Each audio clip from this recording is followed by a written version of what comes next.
Hello' friends, সকলোৱে ভালে আছেনে? আজি হ'ল 27 অক্টোবৰ আৰু আজি মই আহিছোঁ এক্সাম দিবলৈ। ADRE এক্সাম গ্ৰেড 4 আৰু মোৰ পাৰ্ট 1 আছিলে। মই পাৰ্ট 2ত এপ্লাই নকৰিলোঁ আকৌ, আৰু মোৰ এক্সাম ৰাতিপুৱা 9টাৰ পৰা 11:30লৈকেহে আছিলে। আৰু মোৰ পৰিছিলে পাঠশালা বজালীত। এক্সাম দি ওলাই কি নকৰিম, হাতত অকণমান সময়ো আছিলে। গতিকে মায়ে মোক ক'লে ব'লা এঠাইত যাওঁ, আৰু সেই ঠাইডোখৰ এতিয়া আহি পালোঁ। আহি দেখিলোঁ ঠাইখন বৰ ধুনীয়া, বৰ মহত্বপূৰ্ণ। আৰু আমি ই-ৰিক্সাতে আহিলোঁ। আৰু মই এপাকেট ধূপ, 2টা চাকি আৰু এটা মেচ ল'লোঁ। এই ঠাইডোখৰত এজোপা বৃহত্তম বটগছ আছে আৰু ডাঙৰকৈ শিৱ মন্দিৰো আছে। আৰু ইয়াত প্ৰায়ে নাম কীৰ্তন হৈয়ে থাকে। মই মাজে মাজে মাৰ মুখত এই ঠাইডোখৰৰ কথা শুনিছিলোঁ, আৰু যিহেতু আমাৰ ঘৰৰ পৰা বহুত দূৰ হয়, আজি যিহেতু সুযোগ পালোঁ, আজি আহিও গ'লোঁ। আৰু এইডালেই সেই বৃহত্তম বটগছ। আৰু এই বৃহৎ বটগছডালেই হ'ল এছিয়া মহাদেশৰ ভিতৰত দ্বিতীয় বৃহত্তম গছ। আৰু এতিয়া মই চাকি বন্তি জ্বলাই লওঁ শিৱ বাবাৰ চৰণত। কিজানিবা আকৌ আহিব পাৰোঁ, এনেইতো আহিব নোৱাৰোঁৱেই, কিন্তু আজি চাগে ভাগ্যইহে মাতিলে। আৰু মায়ে লগতে কথা পাতি আছে পূজাৰী আংকুলৰ লগত। ময়ো দুই আষাৰ জানিলোঁ গছডালৰ বিষয়ে। ইয়াতে কি কি পূজা হয়? নমস্কাৰ। ইয়াতে 4টা উৎসৱ হয় বছৰত। প্ৰথম উৎসৱটো হৈছে বহাগৰ যিটো আমাৰ সাত বিহু দিনাখন ইয়াতে পাৰশৈত অনুষ্ঠান হয়। বিভিন্ন গাঁৱৰ ৰাইজ লগ হৈ ইয়াতে পাৰ তোলে আৰু নাম প্ৰসংগ হয়। আৰু শাওণৰ মাহত যিটো অনুষ্ঠান হয় সেইটো বলবম অনুষ্ঠান, ইয়াতে মাহ যোৰা অনুষ্ঠান হয়। আৰু লাষ্টৰ শেষৰ সোমবাৰটোত ইয়াতে শিৱ পূজা উদযাপন কৰা হয়। আৰু ফাগুনৰ মাহত যিটো শিৱৰাত্ৰি, শিৱ চতুৰ্দশী, ইয়াতে সভা হয়, 5দিনীয়া সভা হয় আৰু শিৱ পূজা হয়, নাম প্ৰসংগ হয়। যথেষ্ট সংখ্যক ভক্ত ইয়াতে গোট হয়। আৰু প্ৰথম দিনাই মোটামুটি 40,000 ভক্তই ইয়াতে ভোগ গ্ৰহণ কৰে। আৰু ৱৰ্ল্ড ইনভাইৰনমেণ্ট ডে, বিশ্ব পৰিৱেশ দিৱস 5 জুন তাৰিখে এই গছডালৰ আমি ইয়াতে জন্মদিন উদযাপন কৰোঁ। নাম প্ৰসংগ হয়, ভোগ দিয়া হয়, আৰু এনেকৈ অনুষ্ঠান চলি আছে। বিভিন্ন ভক্ত আহি আছে, বিভিন্ন ভক্ত বাহিৰৰ পৰা জনাই, শিৱসাগৰ, তেজপুৰ, গুৱাহাটী, বঙাইগাঁও, এনেকৈ অগণন ভক্তৰ স্ৰোত ইয়াতে বৈ আছে। আৰু নৱেম্বৰ ডিচেম্বৰ মাহৰ পৰা ইয়াত পিকনিকৰ কাৰণে বনভোজ খাবলৈ ইয়াত নদীৰ পাৰত, ইয়াতে ওচৰতে কালজান নদীটো বৈ গৈছে, ইয়াতে মানুহ লগ হয় আৰু পিকনিক খায়।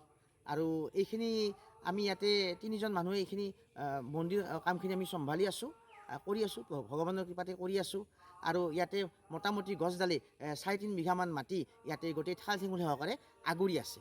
গছডালৰ ওখটো হৈছে 100 ফুটৰ ওপৰত। আৰু এইটো ঠাই যিটো কেনপিটো মোটামুটি 3.5 বিঘামান মাটি ইয়াতে আগুৰি আছে। আংকুল, এই গছডালৰ বিশেষত্ব কি আছিল?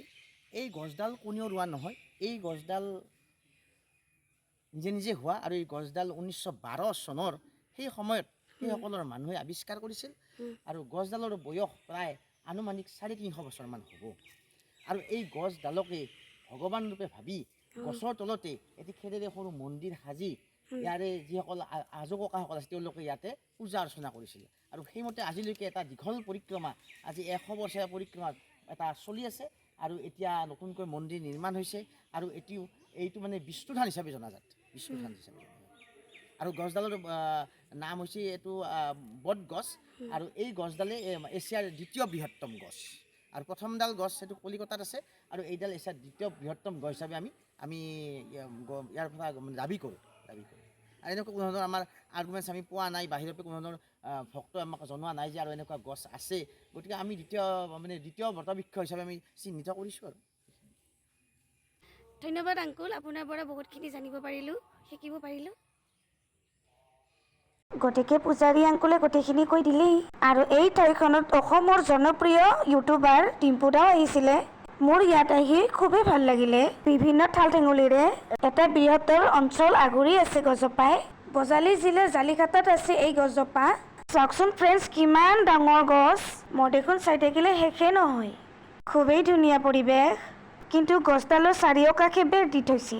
ভাবিছিলোঁ কি গছডালৰ ওচৰত গৈ 2টামান চেলফি উঠিম, কিন্তু এই বেৰখন যে দি থৈ দিছে কেনেকৈনো যাম। মনৰ আশা মনতে মাৰি মাৰ লগত ঘূৰি পাকি ইমূৰ সিমূৰ চালোঁ।